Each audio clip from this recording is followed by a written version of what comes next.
So a very warm welcome to you all. My name's Professor Leonie Tickle and I'm the Executive Dean of the Macquarie Business School. Let me begin by acknowledging the traditional custodians of the lands on which we meet, the Gadigal of the Eora Nation, and pay my respects to elders past and present, and extend that respect to all Aboriginal and Torres Strait Islander people joining us tonight. So it's really a very great pleasure to welcome you to this leadership series event on governance and the technological challenge. It has already been, for me, an absolutely inspiring experience to get around and network with you all and chat with you and meet friends old and new. I think it's going to be a very terrific evening tonight, and it already has been. So let me start by just extending a warm welcome in particular to our Macquarie University Council members, Xingming Chang and Deborah Hadwin. It's great to have you here. And to each of you, our many alum, industry partners, students, academics and distinguished guests. So looking around the room this evening, we've got leaders from banking, from insurance, technology, law, government, regulation, entrepreneurship and the not-for-profit sector and well beyond. We've got board directors, CEOs, risk leaders, policymakers, students who will become the next generation of leaders as well. And this is exactly the kind of gathering for a conversation like this, I think. Because while technology is built by engineers and computer scientists, the most difficult challenges it creates are not the technical challenges. They are fundamentally questions of leadership, governance, ethics, and accountability. Questions like, how do organisations innovate responsibly? How do boards oversee risks that are evolving faster than frameworks of regulation? How do executives capture the benefits of AI while managing cybersecurity threats, privacy concerns, and unintended consequences? And perhaps most importantly, I'm sure this is something every single person in this room is grappling with, how do leaders make sound decisions when the pace of change exceeds our ability to predict its consequences? And none of these, unfortunately, are future questions. We're all grappling with them right now in boardrooms, in exec committees, risk functions and government agencies across Australia and around the world. And I think the fact that tonight has been so oversubscribed speaks to the interest and the thirst for information about this really critical and really challenging topic. So at Macquarie Business School, this is exactly the kind of challenge that we believe universities should address. We are really passionate about our mission, and that mission is to prepare our students to be leaders of tomorrow and through our research to solve society's biggest challenges. So the mission starts with how we teach. We've just launched a new AI in Business and Innovation major which sits across both our undergraduate and postgraduate degrees, because we firmly believe that preparing graduates for exactly the kind of questions we'll be discussing tonight is core to what we do. And that mission is part of the reason we were recently ranked #1 in Australia by the AFR BOSS for the career impact of our students, and that's something we're really proud of. Our mission runs just as deep in our research. Work led by our Emerging Risks Research Centre now places us second among all global business schools, that's globally, which is outstanding, for research in the top-ranked journals in actuarial science, tackling precisely the kinds of risks we're discussing tonight, from cyber to disruptive technology to regulation. And through Macquarie University's Applied AI Research Centre, more than $50 million in research funding is bringing together industry, government and academia to tackle the responsible use of AI. Macquarie Business School is an active part of that, and many individuals key in that centre, including Nilofer and others, are here tonight, and please take the opportunity to speak with them about that work. At Macquarie, we're also really deeply committed to the concept of consilience, and that's the idea that the biggest, thorniest problems don't fit neatly in a single discipline and need a variety of perspectives to solve them. And so you'll see that you'll see that come to the fore on stage tonight in a conversation spanning risk, governance, banking, technology and law. And I'm very proud to say grounded in Macquarie's own research and our own people, our current staff, our alum, our partners. Which brings me to introducing first our keynote, and then that will lead on to our panel, which I know is going to be thought-provoking. Let me introduce Elizabeth, our keynote speaker. Professor Elizabeth Sheedy is one of Australia's leading experts in risk governance. She's Professor of Finance at Macquarie Business School, and she's author of Risk Governance, Biases, Blind Spots and Bonuses. She's also an Associate Editor of the Journal of Banking and Finance, which is one of the top-ranked journals in the field. Her work examines not only the structures that support effective governance, but the human factors that undermine it. The biases, incentives, blind spots that become especially dangerous during periods of rapid change and uncertainty. And her research is also deeply grounded in contemporary practice, including recent work on how Australian companies handled disclosure after breaches like Medibank and Optus. And through it all, she's spent years exploring a question that sits at the heart of tonight's discussion, which is how can leaders make better decisions when the stakes are high, the risks are evolving, and the future is uncertain. No pressure, Elizabeth. We're just expecting you to solve all that. So please join me in welcoming Elizabeth Sheedy.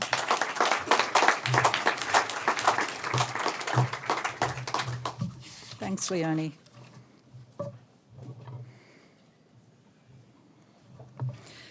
On farms around the country, robots weed crops.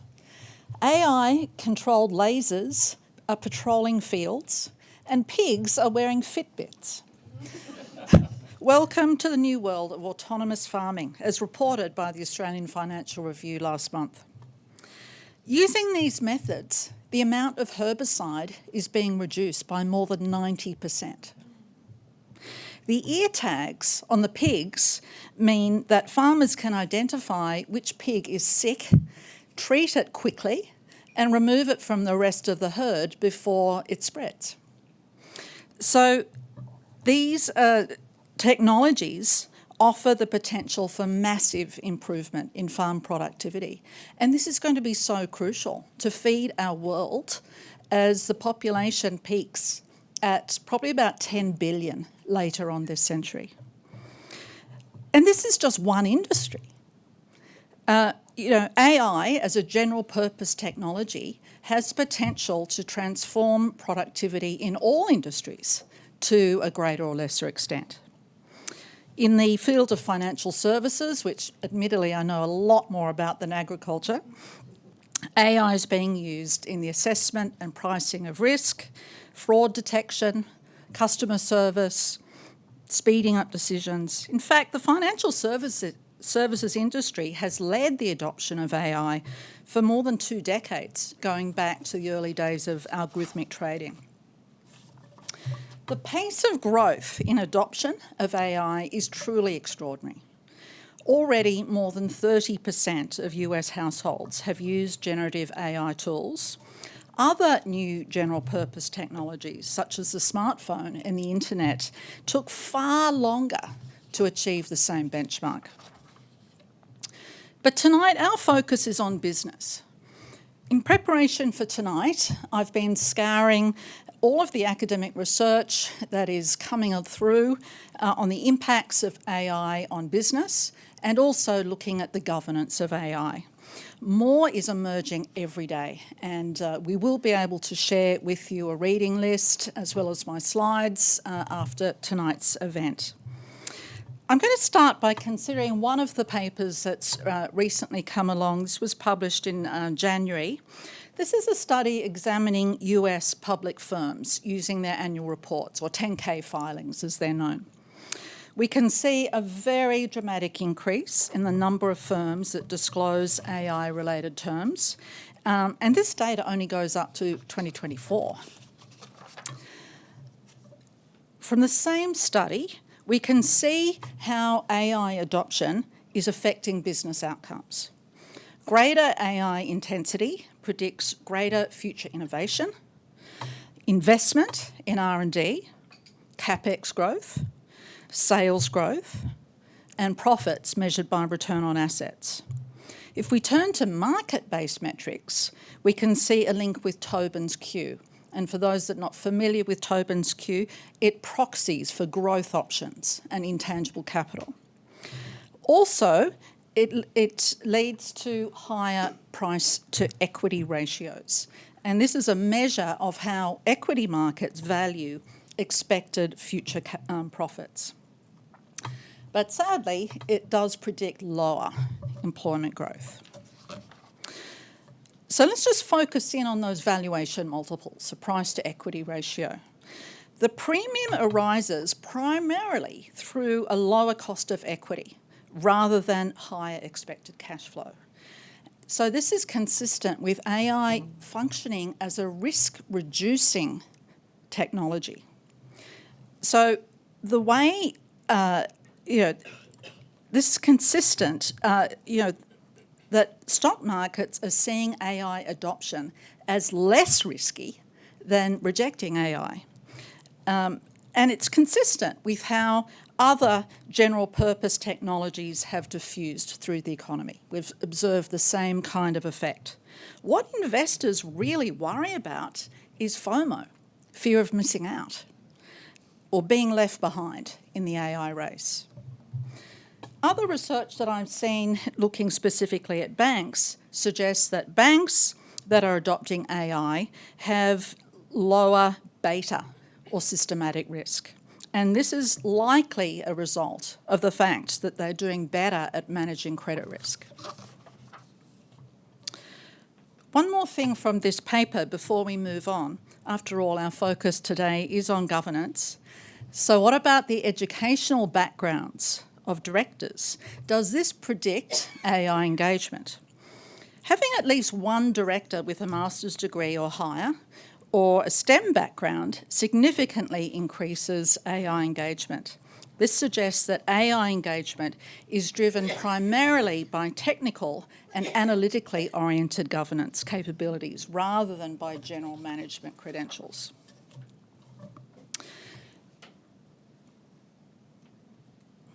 But should we be taking the market's sanguine attitude to risk in AI at face value? Naturally, I asked ChatGPT to explain the risks for a business of AI adoption. Came up with this quite comprehensive list. I'm going to give you a moment to read it.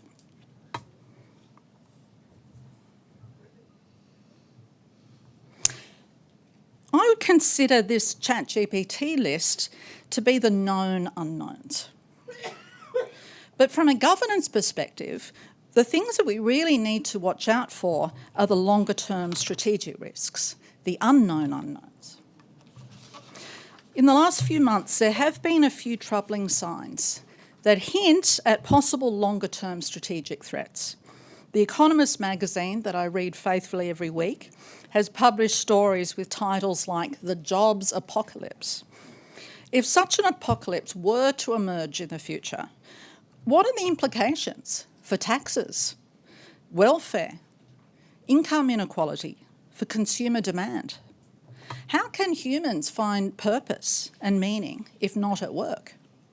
What kind of backlash might there be from consumers against firms that are adopting AI? And how will governments, under political pressure, regulate to avoid some of these adverse impacts? Protests at some recent US graduation ceremonies have shown that their public concern about AI's impact is already growing. Religious leaders are raising concerns about whether AI enhances life for everyone or just the few. Is AI fueling the emergence of a technical elite that has way too much political and economic power? And what about data centres with their environmental consequences? And finally, what are the implications of AI for cybersecurity and geopolitics? A lot of tough questions. One of my favourite Ray Dalio quotes reminds us that none of us can accurately predict what the future holds. With so many huge strategic questions, good governance matters now more than ever. But unfortunately, way too many organisations do poorly in their management of technology and strategic risks. This has been the source of so many case studies that I've taught here at Macquarie Business School. I've now spent more than 40 years working in and observing industry, especially the financial services industry. My conclusion is that risk management is fundamentally difficult. It's not something that comes naturally to humans. And this is because of certain biases and incentive conflicts that get in the way. The biases include optimism, groupthink, short-termism, and availability bias. Incentive conflicts come in many forms, not just poorly designed remuneration systems. While directors don't usually receive bonuses, some of the relevant incentive conflicts include being too busy with multiple boards and even sometimes, dare I say it, sheer laziness. I got a laugh. Biases and incentive conflicts produce poor risk management outcomes. To illustrate my point, consider some troubling recent research conducted by one of our PhD students on cyber risk. Now, Iris is here with us. Raise your hand. There she is. Be sure to talk to her later. My concern is that the same issues will apply to AI and other new technologies. Indeed, AI is magnifying the issue of cyber risk as it gives bad actors greater capacity to identify vulnerabilities. This research project was motivated by the customer outcomes that were observed following the breaches at Medibank and Optus. We discovered that breaches are too often not disclosed, despite continuous disclosure obligations. Periodic disclosures concerning cyber risk management practices are boilerplate and minimal. Boards are often disengaged when it comes to cyber, reflecting lack of technical capability, and therefore cyber governance tends to be immature. External pressure from shareholders and regulators could potentially change this situation, but unfortunately shareholders are typically not very engaged with cyber risk, and regulatory enforcement to date has been weak. All in all, the picture we uncovered of technology governance was not pretty. It's essential that we learn some lessons from this. Arguably, effective risk governance could mitigate some of the issues we've been discussing. The frameworks for technology are no different from any other risk. Since the GFC, the concept of risk governance has developed, particularly in financial institutions, and it was given a further boost a few years ago with the introduction of the financial accountability regime, of which I'm a fan. In financial institutions, risk governance tends to be more mature, although arguably still a work in progress.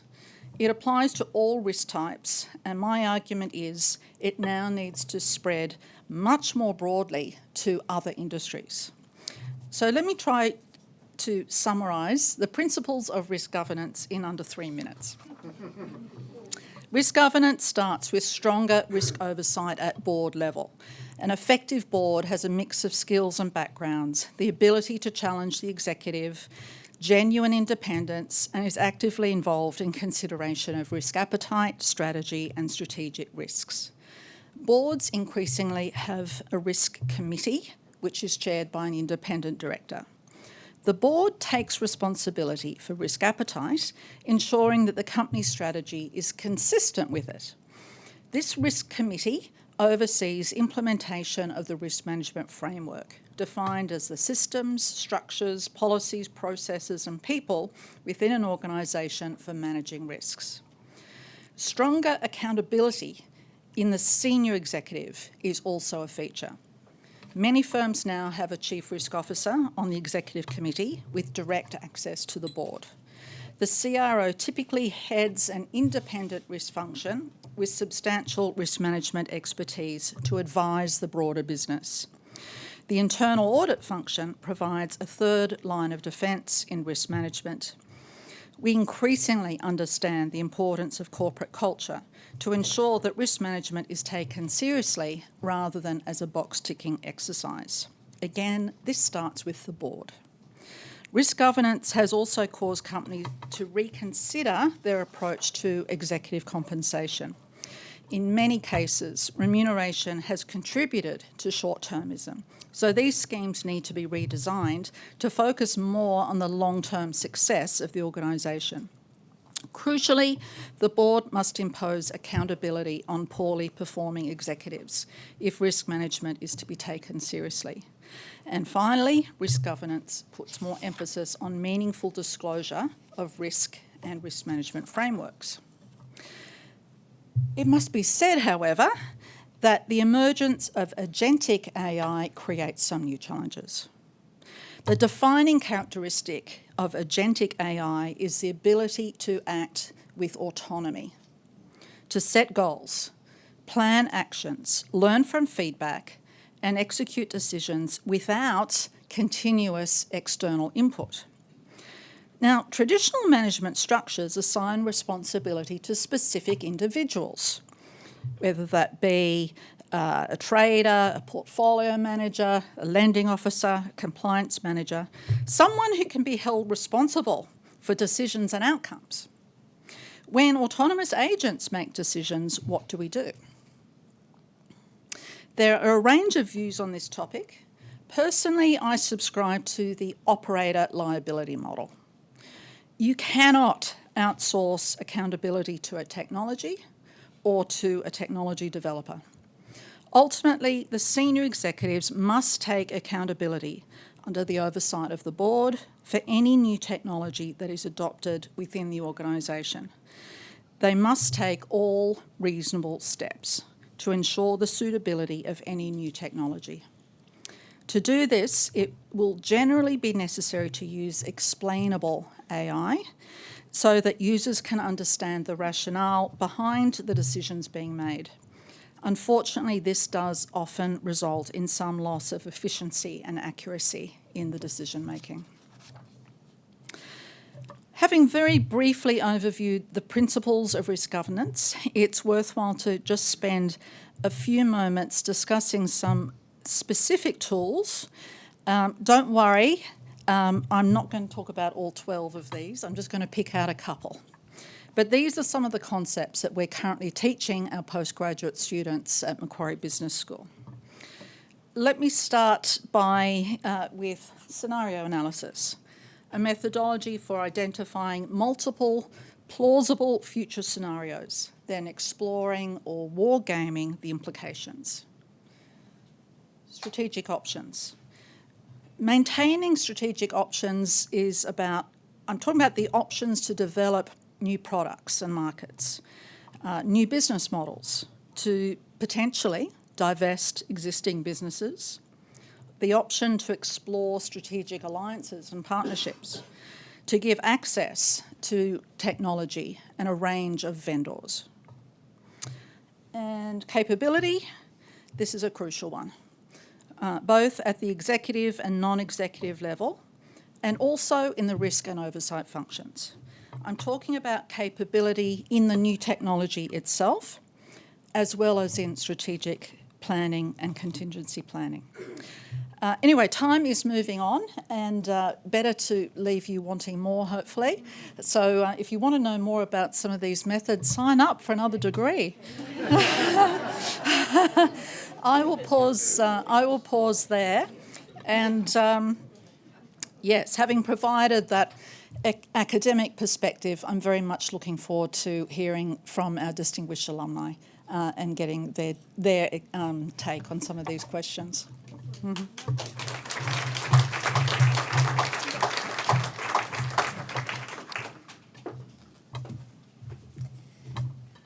Thank you so much, Elizabeth. So much food for thought there. I think so many more questions in my mind than I even came in with, and I'm glad that I can draw on my cognitive bias of optimism, not to get too worried about it all. But that was absolutely fascinating, including the pig with the Fitbit. That's memorable. So thank you so much, Elizabeth, for your insights. That was fascinating. Let's now move on to our panel discussion this evening, and I'm delighted to introduce Professor Nilufer Selvaduro from the Macquarie Law School. Nilufer is a leading scholar in technology law, specialising in AI regulation, governance and intellectual property. She's also Director of Law and Policy in Macquarie University's Applied AI Research Centre, where she works at the intersection of emerging technologies, regulation and public policy. Last year, she co-edited the book Recreating Creativity, Reinventing Inventiveness, AI and Intellectual Property Law, which tackles some of the thorniest legal questions raised by AI. With her expertise spanning law, technology, governance, Nilofer is ideally placed to guide tonight's conversation and also an extremely in-demand person for her thought leadership in this space. So please join me in warmly welcoming Nilofer to chair our panel.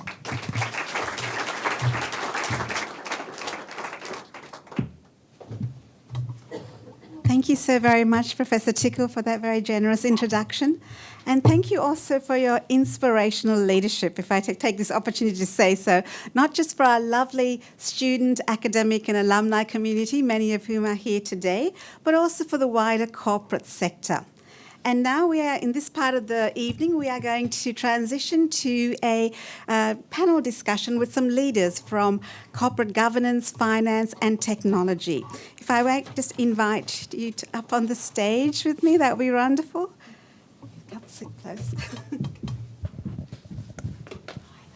Thank you so much. We are delighted to have with us Richard Kimber. Richard works at the we know who Richard is. Easy to hear. Richard works at the intersection of AI, cybersecurity and corporate governance, both as an operator and as a board director. He founded Daisy, a multi-award-winning enterprise AI software company, and now holds a portfolio of chairs and non-executive director roles across banking, technology and energy. Richard chairs the Technology and Transformation Committee of ING Bank Australia and the Risk Committee of ASX-listed Energy One. He was formerly the chair of AusCyber by federal appointment. Earlier in his very busy career, Richard was CEO of the First Direct Bank in the UK, Chief Operating Officer of ANZ Global Markets, and the first Managing Director of Google in Southeast Asia. So his experience in actually setting up companies and also governing them really enables him to comment on the convergence of law, policy, and practice. So thank you very much, Richard. We're also very honoured to have with us Renee Roberts. Renee is the Chief Risk Officer at Judo Bank. Renee has over 25 years' experience in global financial services, including senior regulatory roles at APRA, overseeing the supervision of Australia's banking industry. Renee is now leading risk at one of Australia's fastest-growing challenger banks. Thank you, Renee. And we're also delighted to have with us Professor Sheedy, who just presented a really thought-provoking analysis of governance and the technological challenge, and delineated a lot of the issues that we're going to now discuss in a bit more detail and in a practice operational perspective with our panel. So Elizabeth, Richard, Renee, a very warm welcome to the panel.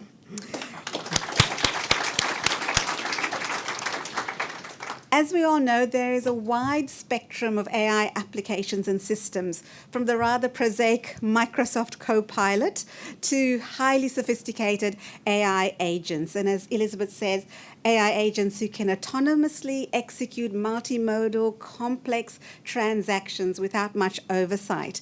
And so we realize that it's quite naive to talk about AI just in generic sense with so much variety. And AI agents live in agentic villages. At the Apply AI Research Centre, we actually have created an AI village where AI agents can gossip about their creators, get on social media. It's amazing. I mean, it's a really autonomous intellectual community. So we appreciate it's a little naive to talk about AI generally, but for our time being limited, we will talk about AI in this more broad sense and deep dive into more precise classifications as the context requires. Agentic AI, generative AI, and also embodied AI, which is a relative newcomer, which is essentially AI in a physical form, like a robot. So an AI agent who's also had a physicality to it. So, and other categories as well. So Richard, if I may please start with you. One of the many interesting insights from Elizabeth's presentation was the implicit sort of, idea that stock markets are perceiving AI adoption to be less risky than not adopting AI, which is somewhat of a transition. Why do you think that's the case, and what are the AI-created opportunities that are driving this actuality or perception? Yeah, it's obviously a big question and a very fascinating insight, I think, that was raised. And I think my perspective is that it very much is a truism in the sense that companies that are adopting AI, I think, are progressing faster. And if you look in the Australian context, obviously CBA is one of the leading financial institutions here, and they've been very active in AI across a range of use cases for many years. And I think going back as well, looking into the history of financial services, I agree that financial services has been really at the front end of AI adoption. And I guess I would say that also being a banker and someone who loves financial services. But it did start with algorithmic training, machine learning, and so on. And I think part of it reflects your capacity to leverage your data. And I think that's something that I think a few years ago everyone was talking about, big data lakes and let's organise our data, and kind of went down a bit of a rabbit hole of trying to put all the information in one place. And I think that's proven to be a difficult place to start. And what we've seen as AI has evolved is you don't need to do that, and that actually is not necessary. So I think in terms of why companies who are adapting and adopting AI quicker are valued higher is that the available use cases are exploding every day. And when you look at it in an organisation, I always think of banking and financial services as regulated technology companies. So it kind of makes sense that they would adopt the technology more quickly than other sectors. And what we've seen certainly when you look at the software engineering, I think software engineering has completely changed. What the course curriculum was 5 years ago to today is night and day. And if you look at what Codex and Cursor can do in terms of their capacity to generate code, it's phenomenal. And when you think about it, it kind of makes sense, because what a large language model is the capacity to effectively encode knowledge. So at its base level, it's a sort of this brute force technology that looks at all of the information on the internet and has been able to distill it by looking at common word patterns. But that, of course, applies beautifully to software engineering, because there are ways and there are methods that you use in software engineering. So it makes sense that businesses that are software enabled or software powered have generated phenomenal change in a very short space of time. In the Australian context, companies like WiseTech have completely changed how they do software engineering.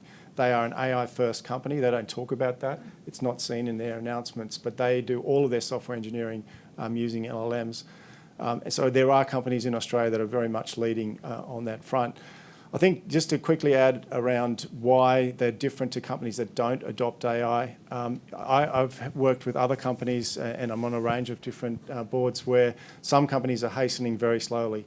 And that is through the abundance of caution, but it's also because the organisation's not ready to embrace the technology. And people talk about Copilot as AI. I mean, it's sort of like I guess what you might call like the Disneyland AI. It's sort of the one everyone can access, but not necessarily the proper one that you might want. So I think the other thing I would add is that in terms of the technology, the one other aspect is that to embrace AI, I think, is a journey, and I would also say that to get on the journey, you need to start somewhere. And I think that's another aspect to it, is that no company is perfectly embracing AI, and we're still at the very early stages.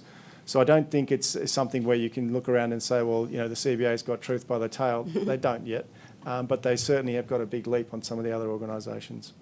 Thank you so much, Richard. And just following up from that, so in terms of using the opportunities presented by AI, there's also the other facet of calibrating the potential rewards with risk.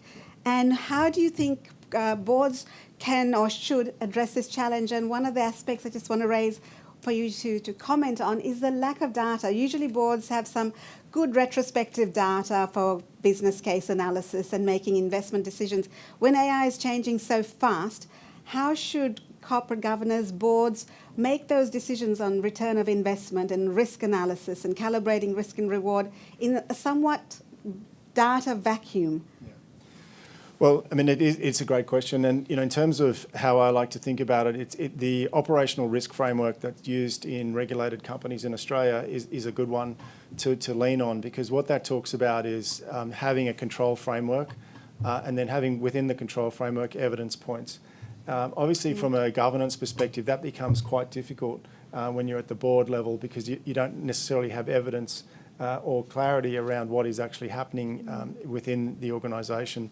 And I think it's for that reason that when you look at the risk registers of the companies that I'm involved with, cyber risk is the number one risk as identified. And so in terms of your risk appetite, which is also another phrase that you used, people have a very low appetite for cyber risk for the obvious reasons, because it can be quite catastrophic. And I've been involved in a number of cyber attack incidents in the last 12 months on the boards that I'm on, and they get very serious very quickly. And I think the complexity of the attacks is rising, and the frequency is rising at a pace that's probably, and we had a talk from the Australian Signals Directorate in Canberra about the severity of the attacks. And it is increasing at a rate that's really, I think, probably quite scary. And where it's coming from is state actors, as the kind of jargon says, and it's predominantly from China attacking Australian corporates. And that is just a fact. It's not propaganda or anything. It just is the reality of it. But there are a lot of other countries attacking us as well, from Eastern Europe and all over, as well as South Pacific and other places. So I think, sitting in corporate Australia, there's actually quite a big issue out there that we need to face into. And we have this dilemma around how do we govern the companies that we're in to ensure that we're safe, but also how do we make sure that we don't miss the boat? Because this is there's an AI policy document in America about how they're going to win the AI war. We don't even know that we're in a war, let alone how we're going to win. So we don't even have a pea shooter in the contest. So the fact that other countries are talking about this as a war is a pretty big language, but it does speak to the fact that this is a change that is systemic, and it's something that is probably the biggest change we've seen in our business careers. And it's not something that's going to go away. No. So it's not something you can't face into. So with that in mind, I think Australia needs to get a hurry on, because we are lagging. We're not a leader. And I think we also need to take a leaf out of the book of countries that are advancing more quickly than us, like the UK.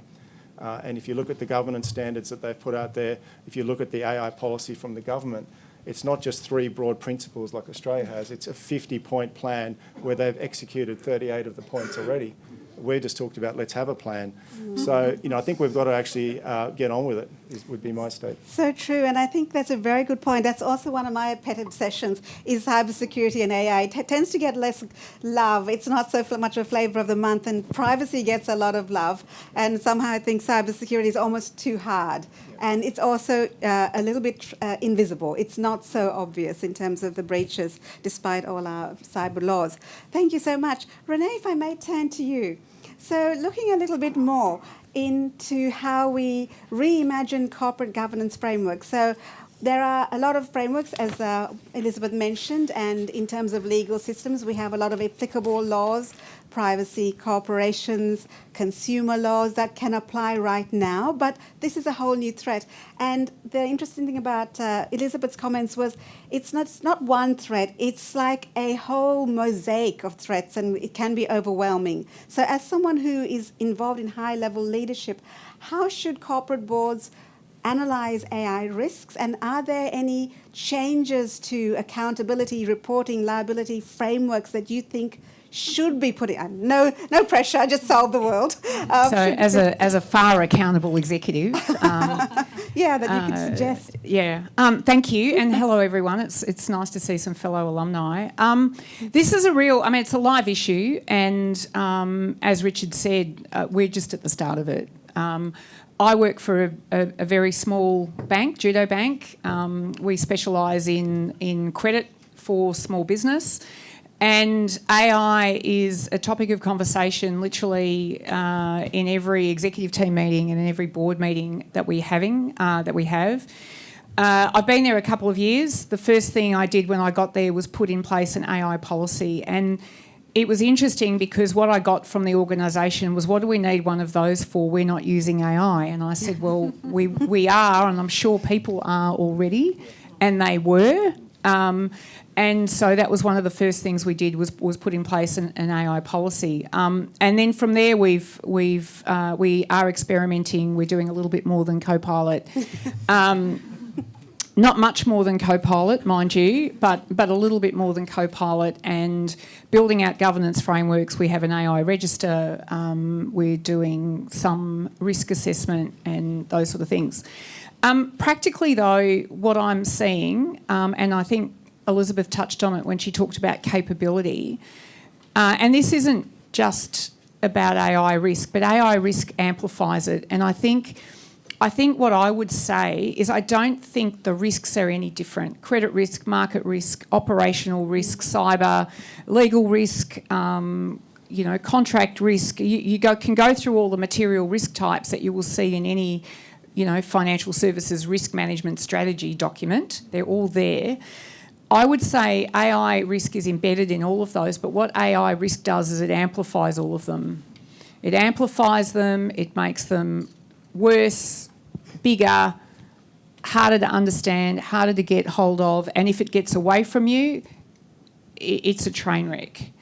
And so, and even, whether it's credit risk or using it for decisioning or anything, if it gets away from you, it will amplify problems much faster than humans do. So I think that for me is the first thing, is understanding the amplification of it. So therefore it gets back to your control frameworks. It gets back to, one of the learnings I've had in the last few months is when you talk about human in the loop and human accountability, it's where in the loop. Because I often thought, it's at the end. What you do is you get it to produce all this code and then you review the code at the end. No. You have to work out all the different points of where the human needs intervention. If you don't intervene right at the start, you'll end up with so much code that a human can't possibly look at it. So you really need humans at all, and determining those points, is going to be really hard for people that are doing it. And I'm sure, Richard, you're doing it. I'm certainly not, but I know that is a real question for me around when we do it.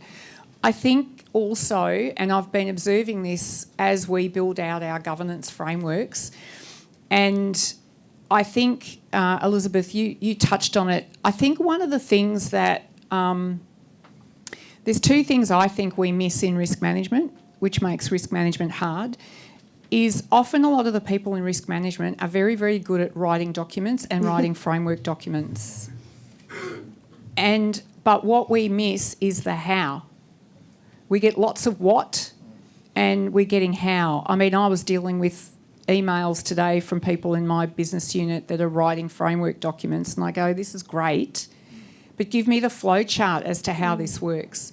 Tell me how we're going to do the risk assessment. I find risk assessments are actually quite poor. Right? I said give me a bow tie analysis on AI risk. How are we going to do the risk assessment? Not just on the underlying models, but also on the use cases. How are we going to do it? And our people who are doing this and who we want to experiment with AI are asking for the how. Boards don't have the how either. So when we say to them, you need to challenge, how? Right? How? And I do think that that's what my job is now, is to work out the how, not the what's. The what's, there's lots of them, and there's lots of documentation being written and all of that. And the other thing, I don't even know if I've answered the question, but the other thing that I would caution anyone who is in risk management, and I think, Elizabeth, that slide that you had around the things that get in the way, there's one that I think you've missed, which I will give to you. Thank you. And it's the materiality trap. And what I hear a lot, and I'm getting it all the time inside my business, I've had it all the time when I was a supervisor of banks, and I've asked also risk people these questions. How often does the word, and boards in particular, will ask you questions like, is this material? And I sort of go, well, how material do you want it to be? And I think that there is a real materiality trap out there, that if people perceive it's not material, then in actual fact you don't have to worry about it. And we had an example in Judo where we had a customer remediation that we had to do, and it was not material from a financial perspective.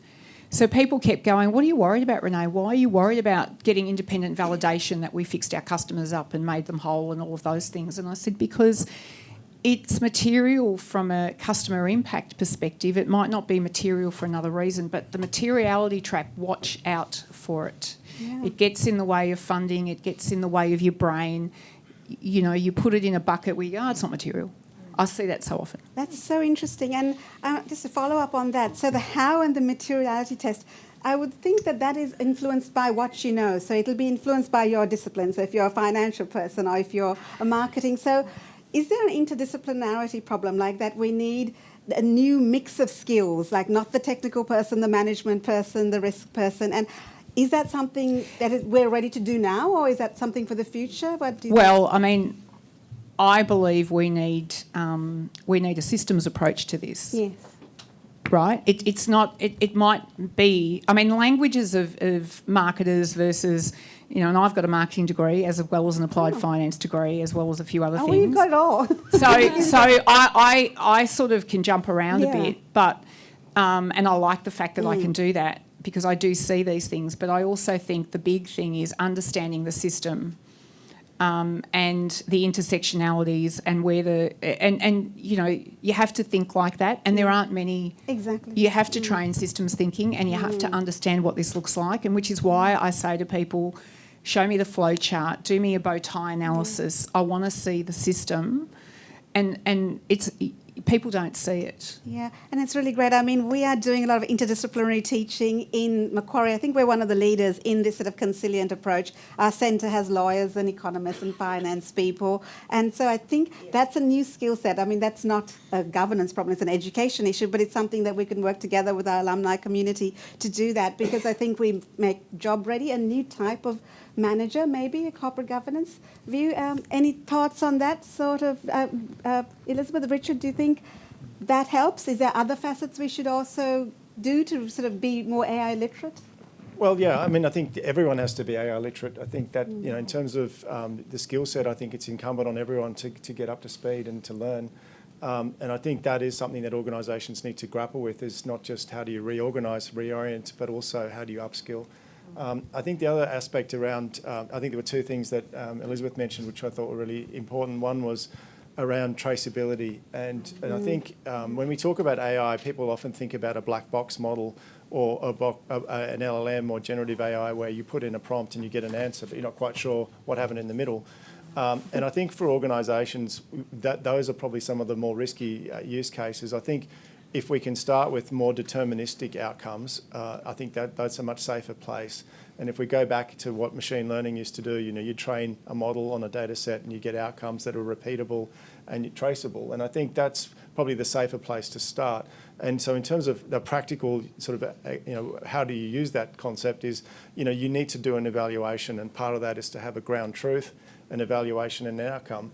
And so then when you talk about how do you actually say, well, what happened with this AI system, you can then say, well, you know, this was the data set, this was the algorithm, this was the outcome. And so that fits very well back into the control framework where you, as a board, you can sit back and say, well, actually, you know, did we follow the process, the procedure, the document that was written, and can we actually evidence with evidence and outcome? And I think we're just using the same method and the same framework, but we're just applying the technology in a slightly different way.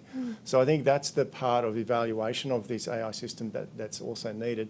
And if we do that, then it becomes less of a challenging deployment, because it's something that our technology teams are pretty familiar with.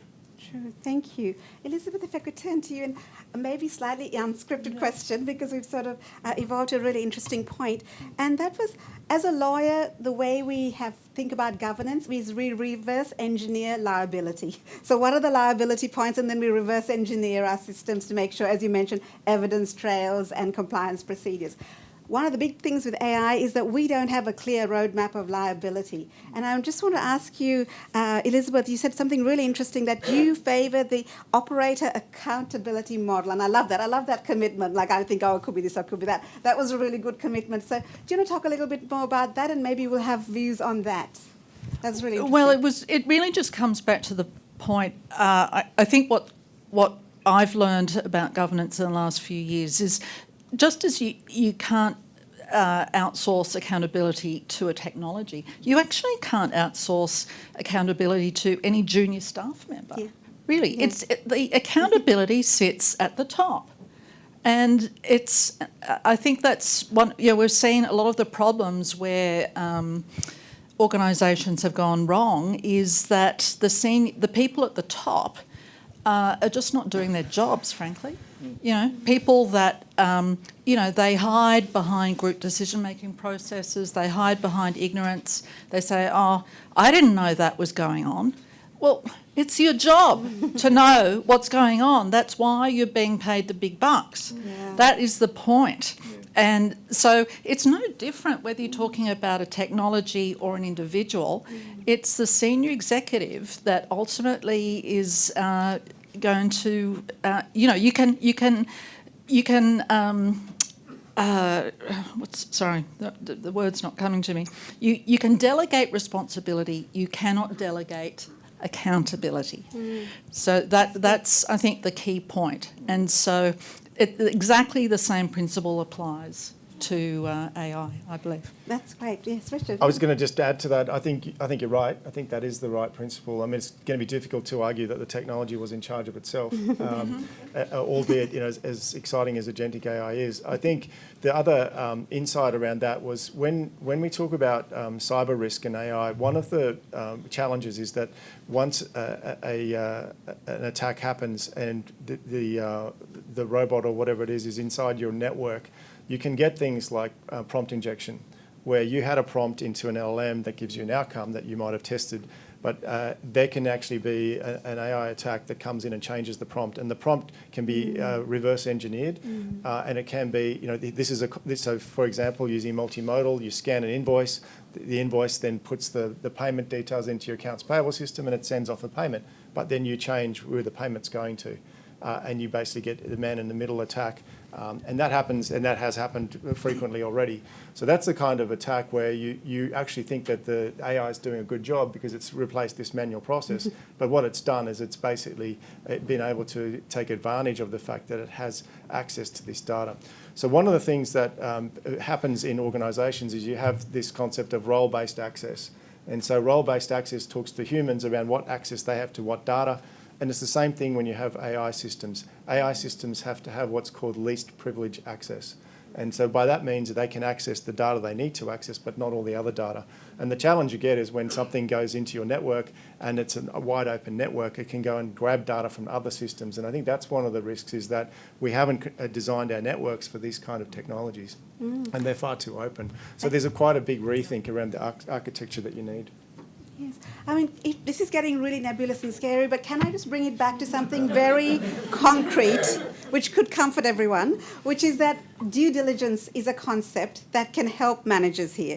So what you have to do is to show that you have due diligence in all the circumstances. And yes, there's all these possible horrible things, dystopian things that can happen, but what's reasonably foreseeable, and have you covered that? So due diligence as a concept, I think, is quite a little bit of a life raft here. Reasonable steps. Exactly. What's reasonably foreseeable? What can be done in the circumstances? And the law is really forgiving of directors and boards if there has been an attempt. So you don't have to be perfect. You just have to have a good will and a tried. So Renee, do you think the whole concept of due diligence, does it help you as a risk manager, or is it just now really uncertain?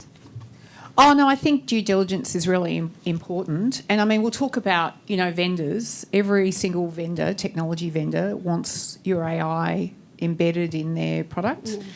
And this is, again, what we've been going through. We've been doing due diligence on our vendors, and if there's AI, understanding what it is before we turn it on, understanding where the data goes, understanding the base models, and invariably we've been reasonably conservative. And that's great at the contracting stage and at the start. But the experience has been really, really interesting because somebody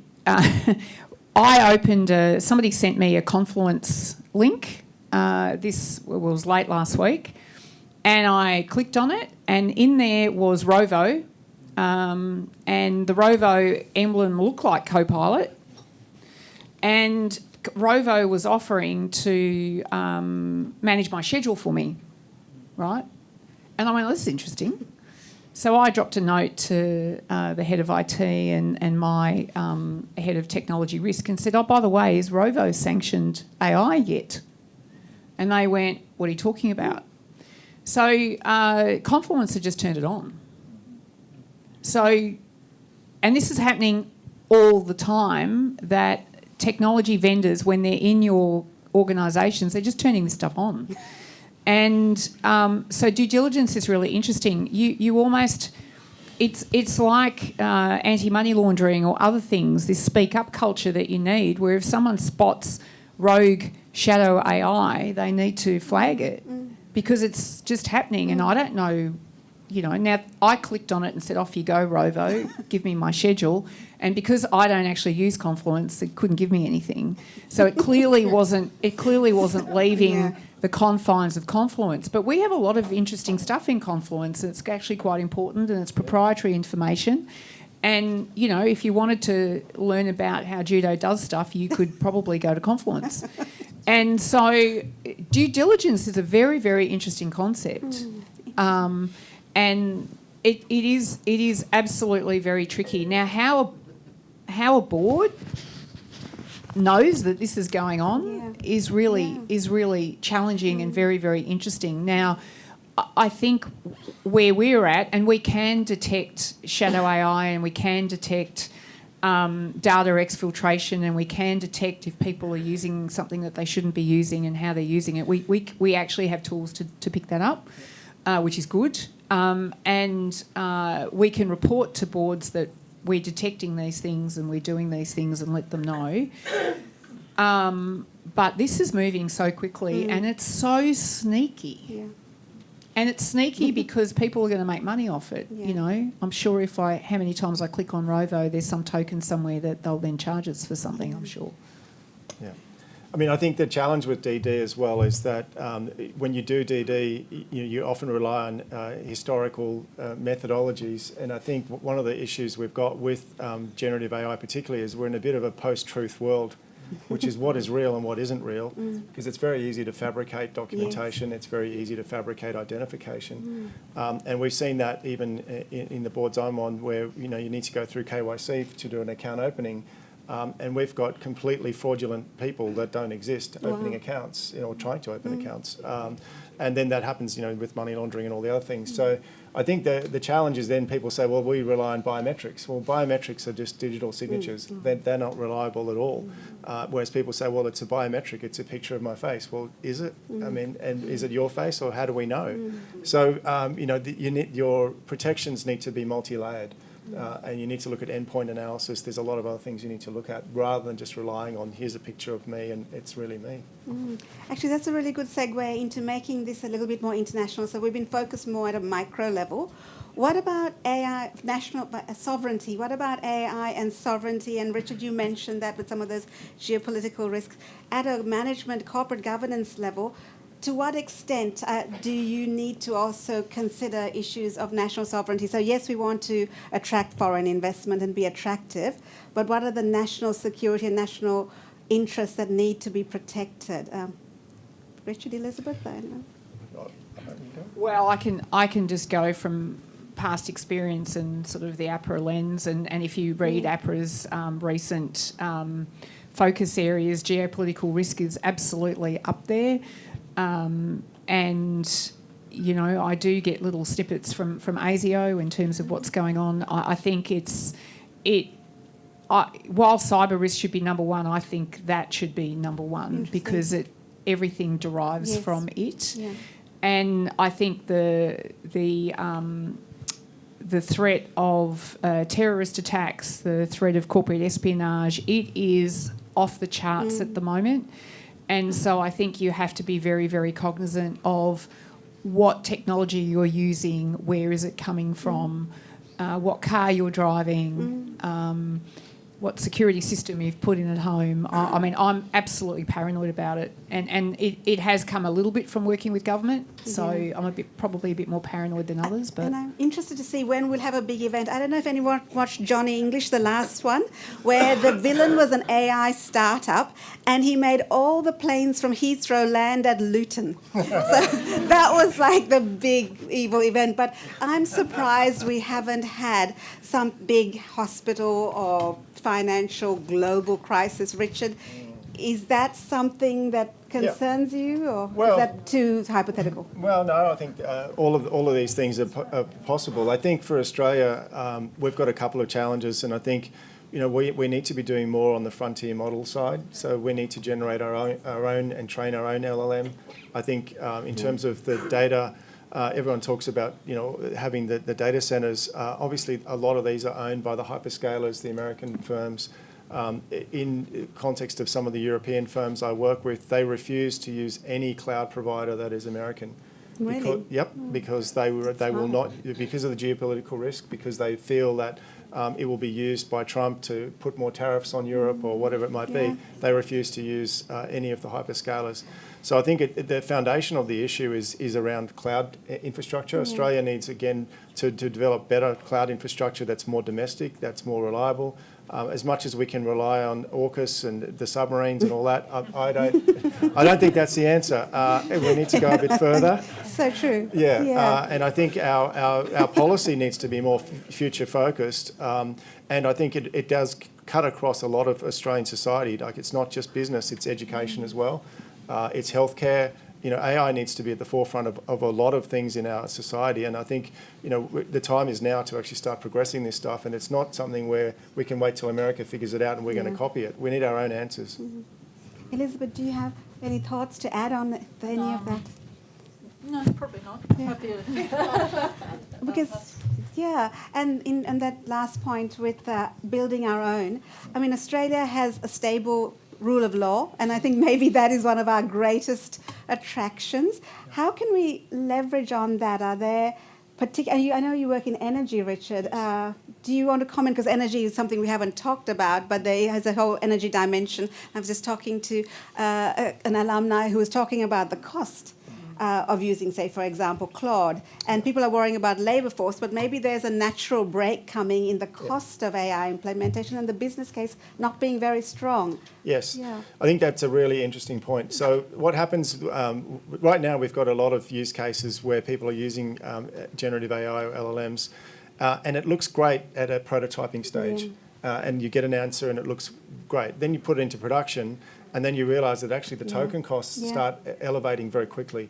And actually, this is it's kind of the boiling the frog problem, where what I don't think we want to become is too reliant on these systems, because I think this over-reliance, if you bake this into your core products, your core process, they're just going to keep putting the price up until eventually you're boiling so hard you jump out of the fire.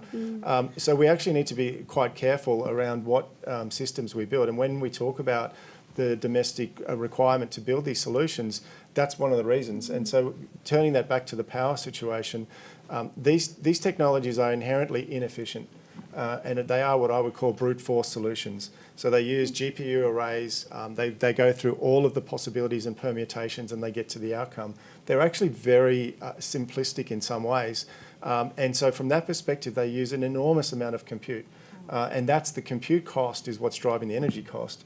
And so as much as we've seen NVIDIA become the biggest company in the world, it's because, second today, Apple bigger. Yeah. Okay. Oh, really? Hot news. You've got Hot news. Short NVIDIA, long Apple. Yeah. So, and I think this issue, is a big one for Australia as well, because obviously we have limited energy resource in some ways with the policy settings we have right now, without getting too political. But we do have probably one of the greatest energy sources in the world, and we could do a lot more in energy. Obviously, we make choices not to do that. But it also speaks to what's happening with SpaceX, and why has SpaceX got the valuation it has? Because they're assuming that they can put data centers in outer space, and they can have 24/7 solar power, and it's going to be close to free. That's a lot of ifs, maybes, but it does speak to the question for Australia is what is our long-term energy strategy? And it's very tightly coupled with this AI problem and AI opportunity, which is unless we solve the energy problem, we're not going to solve the AI problem, as long as AI is the brute force AI that it is today. So maybe we get to some big breakthrough in compute where we can run these models, or we find shortcuts to run the lighter weight models, the parameters that are not in the 100 billions, but much smaller weight models. But when we have these heavyweight models, they are brute force, and they're not efficient. And so I think there are, in some ways, it can be a little bit like fool's gold, where it looks like it's going to work, but it actually really doesn't at scale. And so I think that's the challenge that we need to face into, and why it's important for Australia is that we can't rely on these American providers, because it ultimately is not going to be cost effective. Yeah, and actually you mentioned a really interesting point, which is the hype cycle of AI. Yeah. So a lot of what we hear and about all the great things AI can do and take over humanity is actually driven by venture capitalists wanting people to invest. So again, a little sort of, comfort bit moment. like blockchain. In blockchain. So it's not necessarily as significant as some of the hype cycle because it's driven by investment promotion materials. So that's, and then as we've talked about, the labour force issue and the cost of the compute is going to restrain. So if that's a little bit comforting, I think sometimes the hype cycle gets a lot of media attention. Sorry, I think, Renee, you were about to say something? No, I was just, because I am wondering what's happened to blockchain. I don't think it survives now. But it was going to be the quiet revolution. Now it's like silent revolution. Sorry. But that was also an efficiency. That was a completely inefficient process, and it was meant to be used for payments and couldn't, because it would take you 40 minutes to create a real time. And I'm sure AI just leapfrogs that anyway. But it's just really, it is just really interesting how this evolves. Yes. Yeah, I mean, I think the one thing, there's sort of two sides to this. One is like it's the hype cycle is it's too good to be true, and it's not really going to be as good as we think. And the other side is, let's wait and see what happens. But I drive a Tesla, and it has FSD, which is full self-driving supervised. It is unbelievable. And if you're not convinced on AI, you take a ride in one of those cars, or go in the US and try a Waymo. Yeah, I mean, it's coming to Australia, capability. Yeah, I mean, I think in terms of multimodal use of technology, like it is the just standout use case. It's amazing, and I think it just shows what the power of AI really is. True, very tangibly. Thank you. We might transition to our questions from the floor. So there's going to be a QR code any minute. There it is. So if you could use this, and it's a Menti, you can submit questions. Now, we had, thank you so much. We had a request, we invited questions, and we have carefully looked at them, and we've hoped that some of the questions that we put to the panel have reflected that. If you have other questions, or if you feel your question hasn't been answered, please put it again, and we will go through the questions. And there's also a way to vote on other people's questions, so that there's a bit of a democratic process. So, what's that? That's a good idea. So let me just start with a good question on cyber governance. And what concrete changes in oversight, disclosure and regulation do we need to prevent an AI incident in cyber governance? What disclosure requirements? So we have a mandatory data breach disclosure regime right now, but something additional to that. And regulation, do you think we need? Yes. I think we've got regulation. It's about enforcing what we've already got. I don't think that we need a whole lot that's new.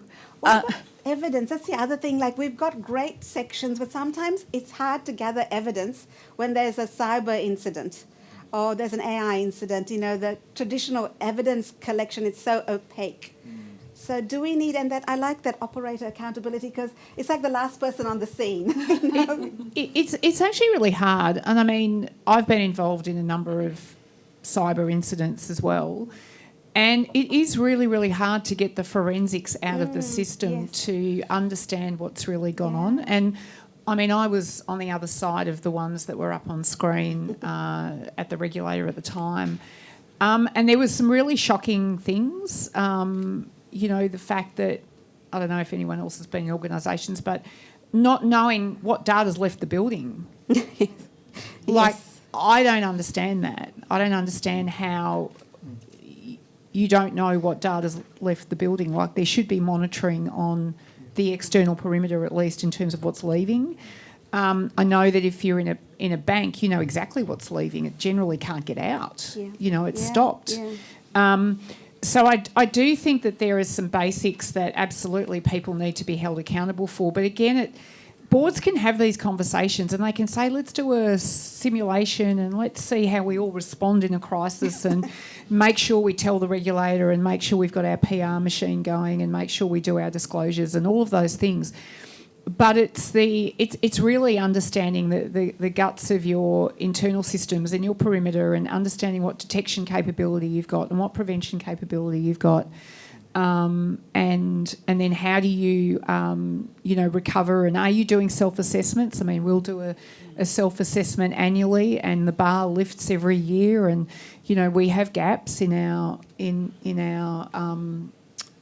not going to say our framework, but in our execution, there are gaps which we're trying to close all the time. So it is really challenging, and the forensics are difficult. Legacy systems are hard.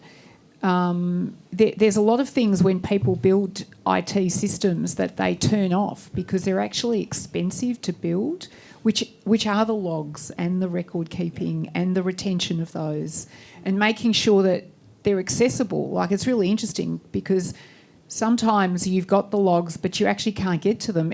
And then if you've outsourced your IT, where are the logs sitting and how do you get them?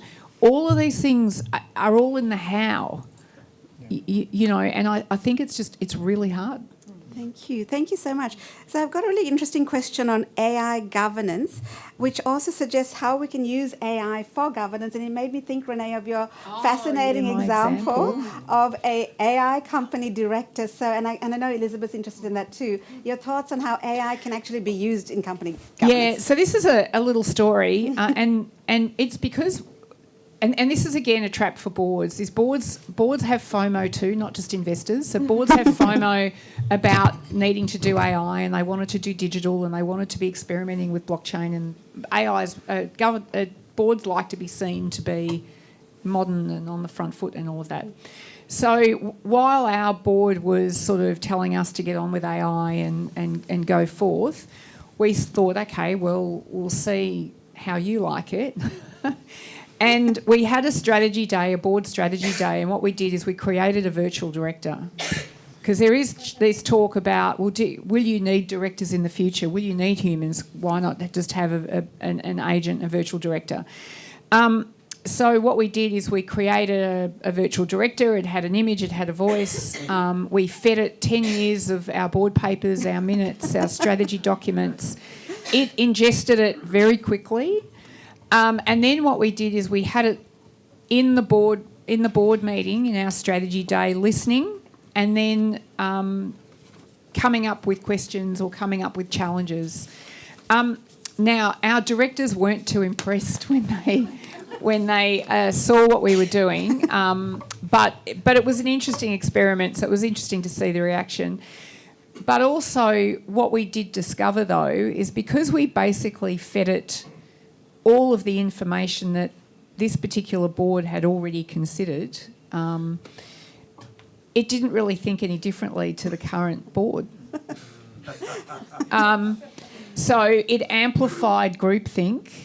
It absolutely amplified groupthink, and it didn't really function as an independent director that added anything else to the mix. So that was interesting from our perspective. Yeah, you'd really need it to be using other outside information, wouldn't you? Yeah, and then how do you do that? Because look at KPMG and others who've used other... Sorry if anyone's from KPMG in the room, but how do you use... Information in the public domain, I meant. Well said. Yeah.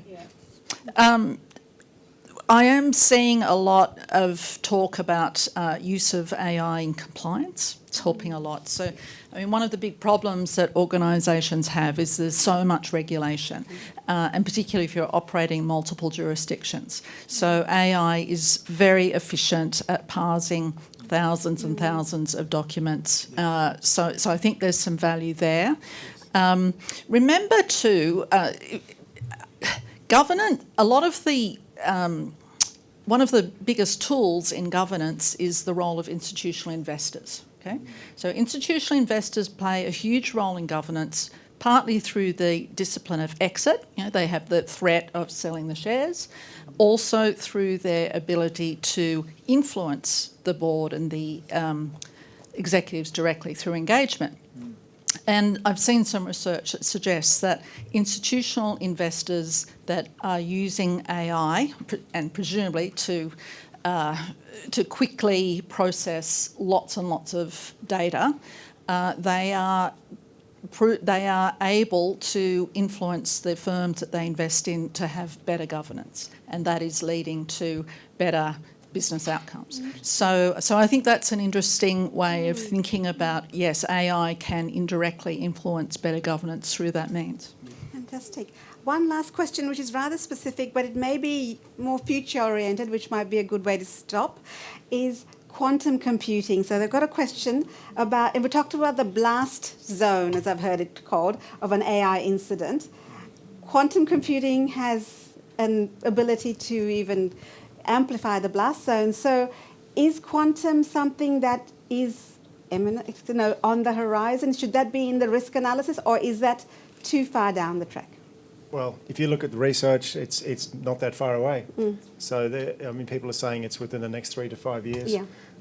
When you talk about it then specifically about cyber and AI, what quantum computing will do is unlock cryptography. And I think that's the issue, is we rely on encryption, encryption at rest, encryption in transport. And so if you can unlock that very quickly, and of course the blockchain, your favourite topic, Bitcoin becomes available to all. Well, they're certainly the fastest hackers anyway. So I think Bitcoin itself is completely exposed in that regard. Yeah. So where there is actually now talk of a post-quantum encryption algorithms. Really? So you can now that's good. elevate. I didn't know. So it's like a browser used to start. We used to have less than 128-bit encryption on browsers, and then that because it was considered military grade. Right. The browser encryption when we first started building websites. So similarly, post-quantum encryption is a military grade standard. Oh, that's heartening. Yeah. Oh, good. So that's one benefit we could get from AUKUS is to get access to that encryption algorithm. Oh, that's good. Well, thank you very much. I think we've got time for one more question. There was a question, Renee, for you on your reference to different points in the chain and where we can identify needs for human oversight. Yeah. Just as some sort of example of that in a more tangible way, if from your experience. So, I mean, this takes me back, and it's really tricky when you're having a look at any process, whether it is whether it's coding, software engineering, or automating any process, is understanding at what point you need the controls, and a human in the loop is just a control, right? So it's a control that you can design, and to be honest, the human in the loop could be another AI agent, right? Yes. I mean, so the way, the methodology, and I am a methodology person at heart, the methodology that I love is the old Six Sigma one, which is the failure modes effects analysis, is having a look at something and understanding where the potential failure points are, and then that's where you put your control. But you do need to do that analysis, and I don't see that work being done very often. And I do think that I know in my world, and this is probably a bit of a failure of regulatory work, because if you have a look at APRA's framework, it has materiality all in it, and it has uses the word significant, material, critical, So invariably you miss out on all the stuff that isn't, and to be honest, sometimes I think that's where the risk is, and all the stuff that you're not looking at. Yeah. But anyway, you start with your critical processes and practice on those and work out where all the failure points are, and that's where you put your intervention. And the intervention can be a person, the intervention can be an agent if you want, the intervention needs to be something. Yeah. But that's how I think about it. Interesting. With that concept of materiality, what about if there is a low risk, but its incidence is very high? So, there's a chance that everybody will be charged $20 more. But so it's low risk in the scheme of materiality, but it has high incidence. Now, in AI, that can be important, like with billing and things. So how do we address that? Well, I just think you just have to you've got to really interrogate this materiality thinking that we all have. Because humans, and I think, Elizabeth, you touched on it, we don't like risk management. No. It's scary, we don't want to talk about bad things happening, we don't want to do that. Materiality is a great way to have us avoid the problem. Yeah. And I have seen people rationalise away through materiality the need to do anything. Yeah, absolutely. And so I do think you've got to be really sensitive to impact and things like that. I mean, customer complaints are really key. Customers don't generally complain. They cannot be bothered. So if you have one complaint about something that suggests that there might be something more there, you should chase that one down. Yeah. And, I've had these conversations with boards when they say, well, how many complaints did we get, Renee? And I go, well, one. And they go, well, is that enough? And I go, yeah, one's enough. But you need to chase it down, because that one, if you scratch the surface, and I mean, it was in the papers today about ASIC talking about offset accounts, right? That is a classic example of processes that keep breaking. The technology's never been there really to do that, to do offsets properly. It needs, controls at certain failure points, and they don't have them. And then invariably what happens is you do remediations and remediations and remediations. And it's another example of materiality. I mean, ASIC talked about $55 million worth of remediation. To banks, that's not material. Right. Interesting. That's just not material. At the end of the day, to the big ones anyway, it's not material. And it's probably a couple $1 million one year and a couple the other, and 50 million maybe one, or whatever. It's not material enough to actually spend the probably hundreds of millions you need to spend on the tech, actually. So, interesting. Yeah, thank you so much. I have been to so many AI forums, and I hope you found this really practical and in-depth. How often do we hear just waffle about we need regulation, we need policy, and that's it? And I think today we have just so much depth and complexity with our panellists. It's really great, and I hope you found it useful, not just in a sort of nebulous way, but really practical and useful. And I hope you found it comforting as well. And we don't want to just, always talk about the negatives, but just comforting as well. So join with me, please, in thanking our exceptional panellists.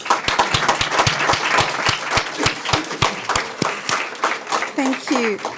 So even though the formal part of our evening is finished, there is drinks and canapes and a chance to talk and maybe interrogate some of these issues with your colleagues and with our panellists. And I just want to have a shout out to Nikki Stern, who is a VIP who knows so much about all of what we've said. She's working with federal government on AI policy and law. So Nikki, do you want to wave? So you might want to just also talk to Nikki and get her thoughts on all of this. But it has been a really wonderful discussion, and I think it shows that while new technologies emerge, some of the expertise, like 40 years, 30 years, is invaluable, and it adds a dimension, a really practical dimension when you get people who've lived it. So I think we're really, really fortunate tonight. Thank you, Nilofer. Oh, yes. Thank you. Thank you.